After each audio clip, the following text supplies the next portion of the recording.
ఉన్నారా? ఉన్నారా? ఎవరైతే హ్యాపీ ఉన్నారు చేయొద్దండి. Okay, very good very good. ఎవరికైతే కథలంటే ఇష్టమో చేయొద్దండి. ఓకే, ఎవరికైతే నిద్ర వస్తుందో చేయొద్దండి. వా, ఎంతమంది నిద్ర వస్తుంది? మరి యేసయ్య లూకాసు వార్తలో 10వ అధ్యాయంలో ఒక మంచి ఉపమానం చెప్తాడు. మీకు తెలుసు కదా ఏంటి? గుడ్ సామరీయుడు, మంచి సామరీయుడి కథ తెలుసు కదా మీ అందరికీ. అలాగే దానికి ముందు నేను ఒక చిన్న ఉదాహరణ జరిగినటువంటి లైవ్ స్టోరీ చెప్తాను. మరి ఎక్కడో కాదు, మన హైదరాబాద్ పట్టణంలోనే ఒక ఫ్యామిలీలో వాళ్ళకి ఒక కుమారుడు ఉన్నాడు. ఆ కుమారుడు మంచి చదివిస్తారు. ఆయన కాలేజీకి వెళ్ళే వరకు కూడా అన్నీ మంచి కొని చేస్తాం. మోటార్ బైక్ అడిగితే మోటార్ బైక్ కూడా కొని చేస్తాం. ఎందుకంటే బాగా ఉంటాడు కదా. ఒకరోజు కాలేజీకి వెళ్తుండగా యాక్సిడెంట్ అయిపోయి పడిపోతాడు. ఆ తర్వాత వాడి నాన్న కొత్త కారు వేసుకుని చక్కగా ఎక్కడుంటే ఉన్నాడు. ఫ్రెండ్స్ అందరూ ఆపుతారు. బాబు బాబు హెల్ప్ హెల్ప్, ఒక రోడ్కి యాక్సిడెంట్ జరిగింది, మరి హాస్పిటల్ తీసుకెళ్ళాలంటే ముందు 3 కార్లు అడుగుతారు. ఎవరు హెల్ప్ చేయరు. ఈయన అడిగితే ఈయన చూస్తాడు కానీ ఈ జారి పడతాడని ఎవరో ఎందుకులేని వెళ్ళిపోతాడు. ఆఫీస్కి వెళ్ళిన తర్వాత అరగంట తర్వాత ఫోన్ వస్తుంది, బాబు మీరు అర్జెంటుగా హాస్పిటల్ రండి. వాళ్ళ నాన్న వెళ్తారు. ఈ అబ్బాయి కొంచెం ప్రమాదం. అక్కడ డాక్టర్ దగ్గర చెప్తే ఏమిటంటే, ఐఆమ్ సారీ, ఈ అబ్బాయిని 10 నిమిషాల ముందు తీసుకొచ్చినట్టే బతికించేవాడంటే. ఆ అబ్బాయి ఎవరో కాదు, సొంత కుమారుడు. అప్పుడు ఏంటి, ఆయన కొంచెం హెల్ప్ చేస్తున్నట్టే ఆయన కుమారుడు బతుకుండేవాడు. దాన్ని బట్టి మనం ఏం తెచ్చుకుంటాం? ఎవరైనా అవసరంలో ఉన్నప్పుడు మనం హెల్ప్ చేయాలి, జాలిపడాలి, దయగలి కొట్టాలి, ప్రేమ చూపించాలి. నిన్ను వాళ్ళని కొట్టువారిని ప్రేమించమని చెప్తాయి కదా, అవునా? అట్లాగే ఈ గుడ్ సామరీయుడు దాంట్లో మరి యేసుక్రీస్తు వారు అందరికీ అర్థమయ్యేలాగా చిన్న చిన్న కథల్లాగా ఉపమానాలు చెప్తారు. అంటే కథలు అదే మీకు ఇష్టమే కదా. అయితే ఒక యాత్రికుడు ఉంటాడు. ఆయనకి ఏంటంటే చాలా ప్రయాణం అంటే ఇష్టం. ఆనాడు ఏముండే యాత్రికులకి రైళ్ళు విమానాలు లేవు కదా. చక్కగా నడుచుకుంటూ వెళ్తాడు. ఆయన మంచి బట్టలు తీసుకుని డబ్బు తీసుకుని ఎక్కడి నుంచి బయలుదేరుతాడు? యెరూషలేము నుంచి వస్తాడు. యెరూషలేము నుంచి కావచ్చు వచ్చేసి యెరికోకు వెళ్ళే ప్రయాణంలో వెళ్తూ ఉంటాడు. యెరూషలేములో ఉన్నంతకాలం ఆయనకి ఏమి ఇబ్బంది లేదు. ఎందుకంటే అక్కడ దేవుడు ఉంటాడు. ఆ తర్వాత మందిరం ఉంది. యెరూషలేము అంటే తెలుసు కదా మీకు. ఎంతోమంది ప్రార్థన చేస్తుంటారు. యెరికో దగ్గరికి వెళ్తున్న వరకు ఒక దొంగల గ్రూప్ వచ్చేస్తారు. దొంగలు, డొక్కాయిట్స్. వాళ్ళు ఏంటంటే డబ్బు, రూపాయలు అన్నీ తీసేసుకుని వాడిని కొట్టేసి పడేసి అయిపోతారు.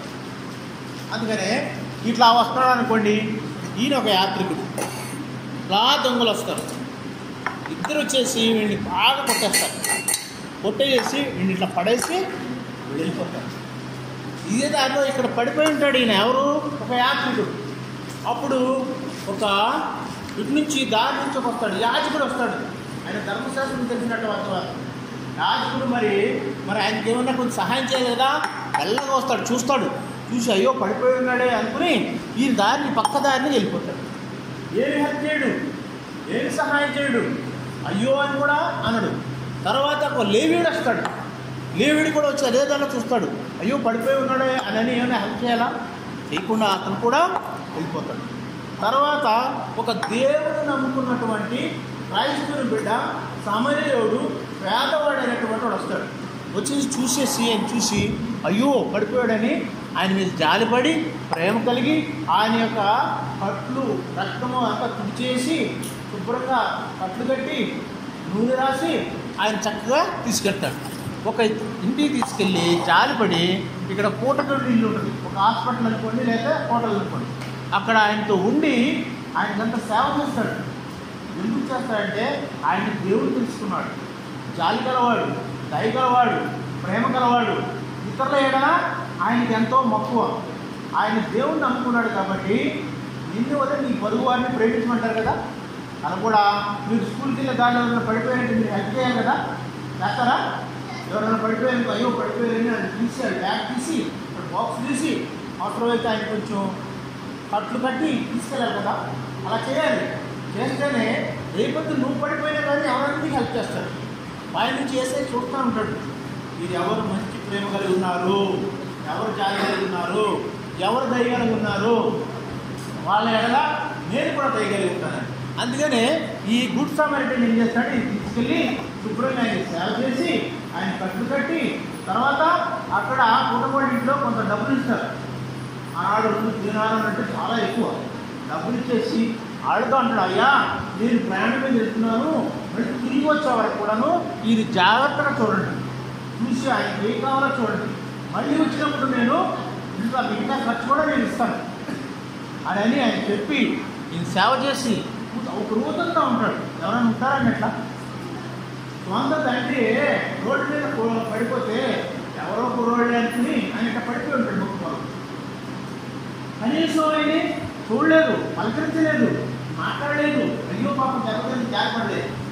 అదే ఈనాడు మీరైతే కొంతమంది ఏం చేస్తారు, తక్కువ స్మార్ట్ ఫోన్ చేస్తారు, సెల్ఫీలు వీడియోలు ఎట్లా ప్రదర్శన చూసుకున్నా దాన్ని ఇట్లా ఇస్తాం.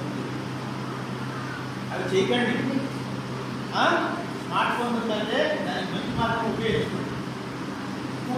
జాలి కలిగి, ప్రేమ కలిగి, దయ కలిగి, మరి కరుణ కలిగి ఉన్నవాళ్ళు దేవుని యొక్క ఆశీర్వదించారు. చూడండి గుడ్ సమరిటన్ ఆయన చూడండి, అప్పుడు ఆనాడు సమరిటన్ చిన్న చూపు చూసేవాడు. వీళ్ళు పెద్ద పెద్ద వాళ్ళు మరి యాజకులు వెళ్ళారు, లేవీలు వెళ్ళారు, వాళ్ళకి ధనం ఉంది, ఎప్పుడు కూడా సహాయం చేయలేదు. ఆయన ఈ దేవుడి ఎందుకంటే ఆయన దేవుడి భయం ఉంది, దేవుడి భక్తి ఉంది. మరి ఆయన తెలుసు చేస్తే ఏం చెప్తాడు, ఇంటి అనేది ఇంటి వాళ్ళని కూడా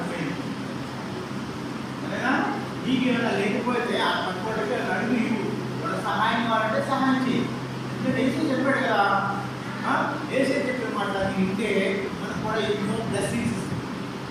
అందుకనే మీరు ఏం నేర్చుకోవాలి, ఎవరైనా ఆపదలో ఉంటే, ఎవరైనా పడిపోయి ఉంటే వాళ్ళు లేవదీసి వాళ్ళకి సహాయం చేసి వాళ్ళ ప్రేమ చూపించి విలేజ్ దగ్గర వాటర్ ఉంటే వాటర్ ఇచ్చేసి వాళ్ళ సహాయం అయితే మీకు సాధ్యమైతే ఏదైనా హాస్పిటల్ కానీ, లేకపోతే కొంతమంది ఈజీగా మంచి రేటు ఫోన్ చేసి అంబులెన్స్ వచ్చేస్తారు.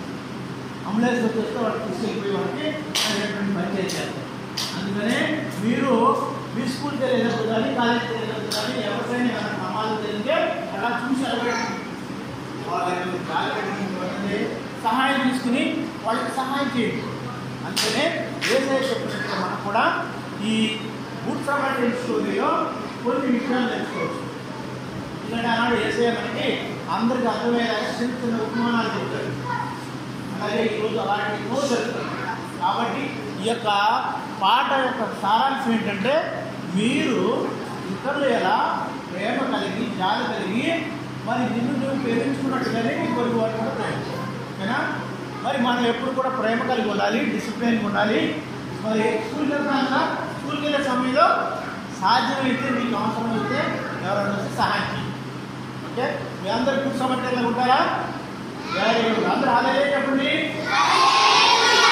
హల్లెలూయా, హల్లెలూయా. అర్థమైందా? Very good, very good.